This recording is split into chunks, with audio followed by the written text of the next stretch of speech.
Hello, welcome to Solar Plexus Month. We will be talking about the emotional solar plexus today. So let's dive in with what this center, the triangle on the right side of the body graph, is. It is all about emotions, about energy, about moods, but it's also about spirit consciousness. I think it's really important to note that when we evolved into nine-centered beings over 400 years ago. The traditional chakra system, solar plexus, split the spleen and the solar plexus. So if you're familiar with the chakra system, this might be a little different because the spleen is all about instinct, intuition, survival, fight or flight. It is body consciousness. It is awareness of the body physically. The solar plexus is spirit consciousness, especially in the next year, right? 2027, the new paradigm, there is a solar plexus mutation. We are evolving yet again into 11-centered beings, but this center is so important because of the spirit consciousness, right? It is about freeze, fawn. It is about that deep emotional awareness, right? It is an awareness center too, but it's also a motor center, right? This center has emotional energy, right? Especially if you're an emotional authority, you feel this energy. It gives you emotional movement. So the center is also about social awareness, right? Everything connected to emotions. Within this center lies passion, desire, those feelings, moods, sensitivity. And remember that half of the world has this center defined. Half of the world are emotional authorities. The physiological and biological systems that this center connects with is the pancreas, the kidneys, stomach, lungs, but mostly the nervous system, right? That freeze or fawn. So when you are having difficulties with your nervous system, we can look at this center to see where you're conditioning, where you're at alignment, where you're in the shadow, things like that. So let's first talk about the defined solar plexus, right? Half of the world that rides a fixed emotional wave. There are four different waves. You can ride one, you can ride two, three, possibly even four. So here they are with what they look like. We'll dive into that next. But first, let's talk about what it means just to have the center defined, to have it colored in. This means that you are a feeling person because you ride this fixed emotional wave. You experience the full spectrum of emotions. You don't stay where you're at emotionally, right? The emotional energetics long because you're always moving along your wave. So it's important to recognize your emotional waves and allow them to pass through you instead of owning you. We use the motto that there is no truth in the now, especially if you ride the tribal wave like myself. You are going to move through your wave in a matter of minutes to hours. So if you are on the low of your wave and you're feeling like it's the end of the world, right? Especially down here, it's great to know that you ride this wave so that you can trust that you will move up. I'll feel better in a little while because you will, right? For the emotional wave, you might be on the top. You might say, oh my God, this is amazing. But you're going to go back to your baseline very shortly, right? If you plummet off your collective wave, you know that you're gradually going to move back up, right? So don't get attached to a particular feeling. It is so important to have non attached clarity, to see your wave, honor where it's moving, and not attach to any moment or emotion as it's going to change, right? So it's important to allow it to pass, to disengage, and wait for the calm, the clarity that comes. You are not responsible only for your own moods, right? Your own movement on your wave, but you're also in some ways responsible. You're not actually responsible, but your energy is responsible for influencing the moods of those around you, the other half of the world, those non emotionals, because your moods are contagious. They are amplifying, distorting, and absorbing your wave, your emotional energy. So, our lifetime as emotionals is really about learning to handle, appreciate, and embrace our feelings and understand how they affect others. So, emotionals can also be pretty dramatic because we ride these high highs and low lows, right? So we can kind of blow things out of proportion if we're shooting up on the top of our wave, whereas we can really catastrophize things on the bottom of our wave, right? Oh, it's the end of the world. And especially how others can feel that. So there is so much more to be said about this center, but moving forward to talk first about the not self, right? So this is more for the half of the world of non-emotionals, but emotionals, we can ask ourselves this question too, because this is when we are out of alignment, right? You're likely not feeling your not self theme as well, whether you're a projector and feel the bitterness, a generator, and you're feeling the frustration, a manifestor feeling the anger, or a reflector feeling disappointment. Am I avoiding confrontation and truth? Most non emotionals avoid confrontation. There is this fear that, oh my gosh, I can't talk about that because it's going to be a confrontation, right? No, not everything is a confrontation. You're in control of how it goes. And it's so important for you not to avoid your truth, right? So, watching out for this conditioning as avoiding any type of confrontation or your own truth can affect your nervous system, right? And other aspects of your energy. So, to talk a little more about the undefined solar plexus, right? I mentioned this that they ride the emotions of others. So, this is not to say that non emotionals don't have emotions, right? You are a human being. You have this center. There are emotions moving through you. When you're alone, you're cool, calm, and collected, but your emotions can be triggered by the emotional impact of others.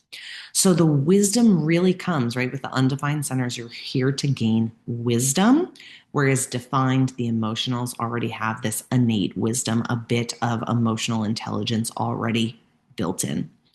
So the wisdom here for the non emotionals is not to react to emotions that are not a part of you, right? We want to respond, not react. So when you're practicing, if you're practicing stop, breathe, reflect, choose, you're going to stop, take a deep breath to soothe that nervous system. You're going to reflect what is mine and what is theirs. Honor what is yours, but what is not yours, let that go, give that back, release it, because that is only going to dysregulate you and also put you into the not self, right? It may cause you to want to avoid confrontation and truth even more. And honoring too, as a non emotional, energetically, right? You can just be standing in the room, not saying anything, not doing anything. But your undefined solar plexus naturally is amplifying, distorting, and absorbing others' emotions, right? This might be fun to play with in a public setting, right? To tap in and feel that, to feel if you are sensing others' emotions. So, here are some examples of what the not self mental monologue could sound like for an undefined solar plexus. Emotionals, perhaps you experience this as well. But in your mind, those thought patterns may be I don't want to go there because I don't want to deal with that confrontation, right? Even though it may not actually be a confrontation. Let's go here because there won't be any confrontations to deal with. Let's not say that. Let's avoid our truth because it might upset that person, right? People pleasing. Let's say it like this to soften the potential confrontation. Let's be really nice and smile a lot so they like me. There's no point in going there because I might be disappointed or rejected. It's not worth it. I'm afraid it won't work out, so why bother? I'm afraid to tell the truth because I don't want to hurt their feelings, right? There's a lot of people pleasing in the not self here. So, with a completely open solar plexus, this is very unique and very important if you have this. With a completely open solar plexus, this means that your solar plexus is white, but also completely white, right? There are no gates defined. There are no gates coming off of the solar plexus. So you tend to be amazed by drama, right? You're like, whoa, why are people so dramatic? And you may fuss over what others allow into their lives. Likely you're detached and a fascinated observer in regards to emotions of others. And if not, perhaps you need to be, right? Your feelings are not at the forefront of your expression of life. You don't have any consistent energy here. You'd prefer them to be kept private. You also can ride the emotions of others around you, but it is so, so important to not mistake their feelings as your own because you are here to mirror back the emotions of others, not to hold on to them. That is where you can dysregulate. If you're people pleasing, if you are avoiding confrontation and truth, you can have nervous system issues going so far as autoimmune issues and things like fibromyalgia.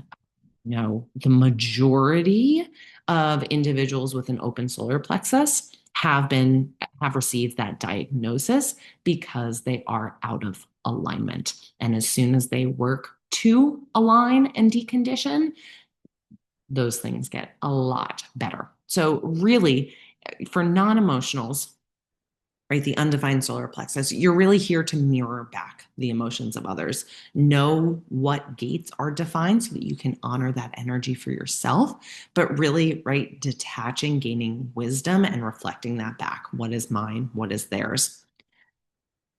With the completely open solar plexus, that is like a mirror that needs to be Windexed. It needs pristine reflection back, right? Not holding on to anything.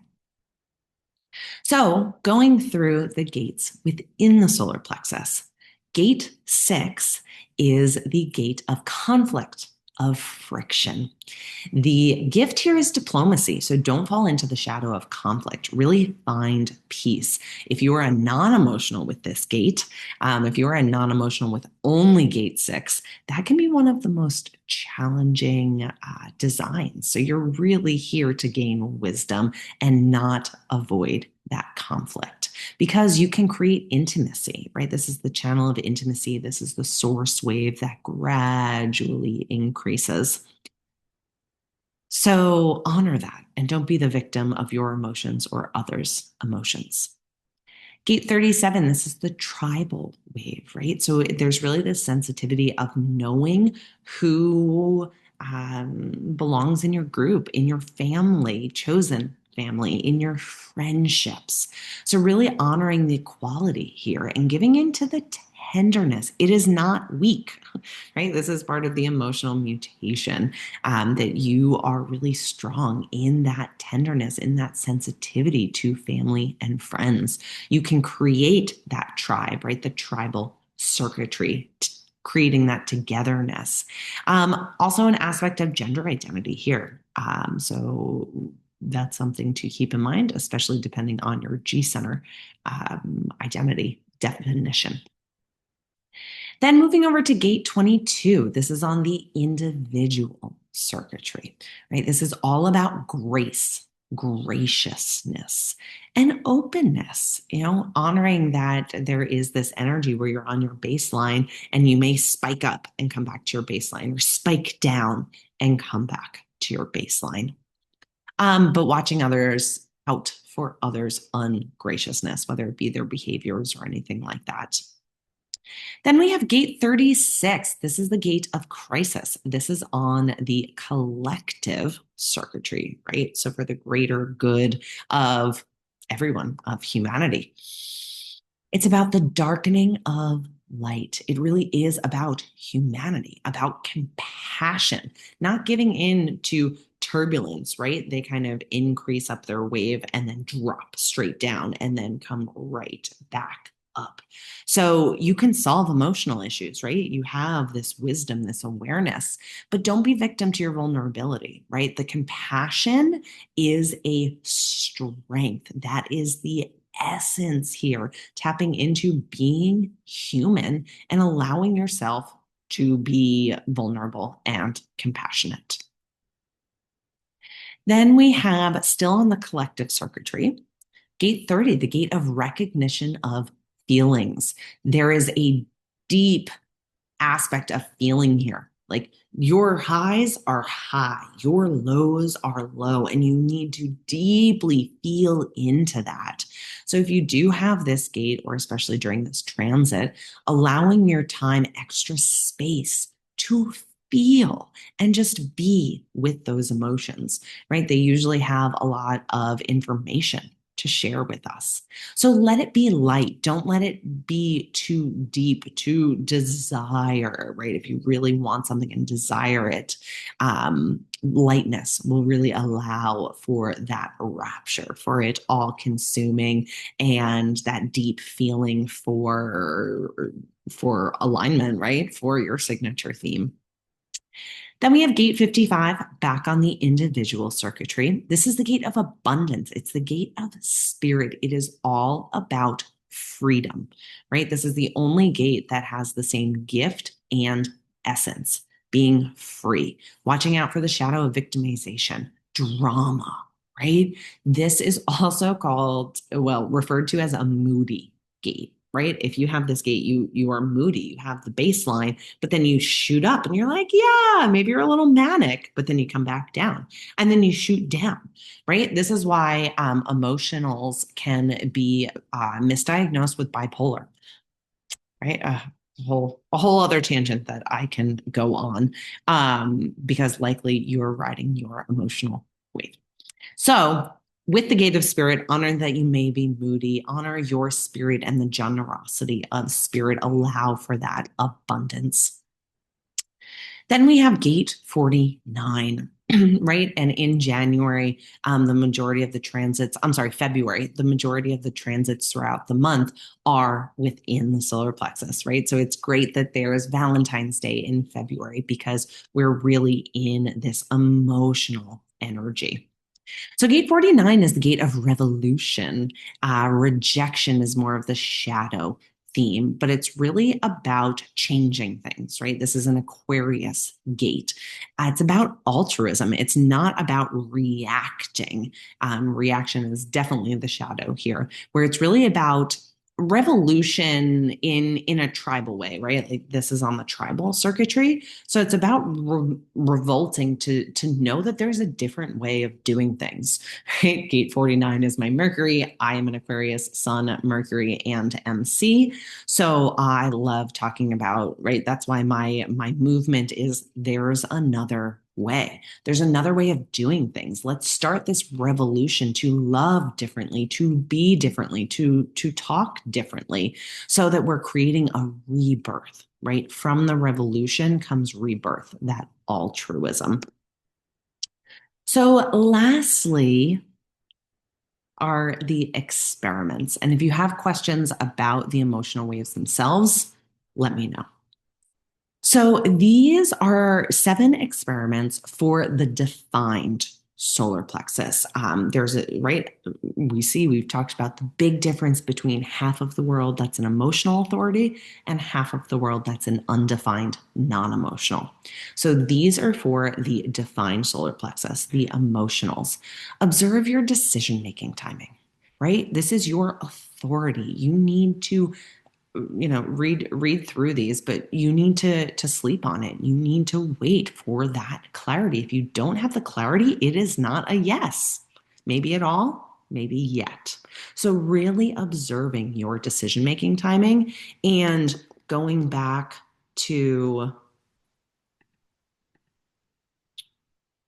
it's just being a little slow here, going back to the waves, right? Really being aware of what the high of your wave is like, what the low of your wave is like, because you need at least one cycle for clarity. You may need more, right? So it's the high, high, and the low, low, maybe one cycle.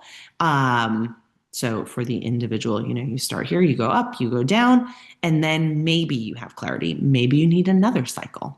For the collective, you're on the bottom, you go up, and then you come down, right? That's one cycle. For the tribal, it could be one cycle, or you may need to allow yourself to ratchet that crash. That tends to be a really big emotional, energetic release. And then the source wave, this is really gradual. It's moving slowly. So it's so important, especially if you're an emotional manifesting generator with this wave, to allow yourself to wait for that clarity because it is really subtle. It is really gentle, but especially for big decisions like work, relationships, where you're living, moving, where in the world, things like that, you need to wait for that emotional clarity. Okay, so coming back to the experiments for the month or just in general, test your emotional transparency and messaging, right? Apply this to your business. Track emotional trends and your client reactions, right? Are they riding your wave? When do you feel most emotionally neutral, right? When are you sharing or interacting with clients? Redefine your business momentum. What is your consistency daily, whether you're a sacral or non sacral, right? You do have this energy center. Separating emotion from urgency. There is no urgency here, right? You need to wait. Using your emotional authority in marketing, right? Seeing how this goes, how your audience reacts when you're on the high of your wave, the bottom, or when you're either neutral or have allowed for the neutral clarity and are sharing it from that place. And of course, build emotional processing rituals, right? Checking in, journaling, and tracking your wave. You can do this on notes in your phone, right? What are rituals to honor your divine solar plexus? And for non emotionals, those with an undefined solar plexus, observe your emotional absorption in interactions. What are you feeling? What are you absorbing? Checking in before calls and after calls. What am I holding on to? What is here that isn't mine? Right? Letting that go before moving on. Creating emotional boundaries, right? Boundaries are so important. And with an undefined solar plexus, you may have a tendency to overlook those boundaries, right? To not honor your truth or avoid your truth. Tracking external emotional influences in content play, right? Go to a cafe, absorb those emotions from others. Do you feel differently? And that can also help by practicing detaching from others' emotional reactions, right? You are not responsible for anyone's emotional reactions. Regulating your nervous system before big decisions, right? Really clearing out, I call it clearing out the cobwebs, really taking the broom and sweeping clean your solar plexus so that you can distinguish true clarity and honor your authority, right? You are not an emotional authority. Experiment with emotional distance in conflicts. Embrace conflict, but pause, right? This is where my boundaries workshop really comes in handy with the emotional awareness. And lastly, lean into objectivity in your business strategy, right? Sometimes that can help so that you're making sometimes logic-based decisions, ultimately utilizing your authority, your data tracking, so you're taking the emotional out. So yeah, play around with these and let us know how it goes.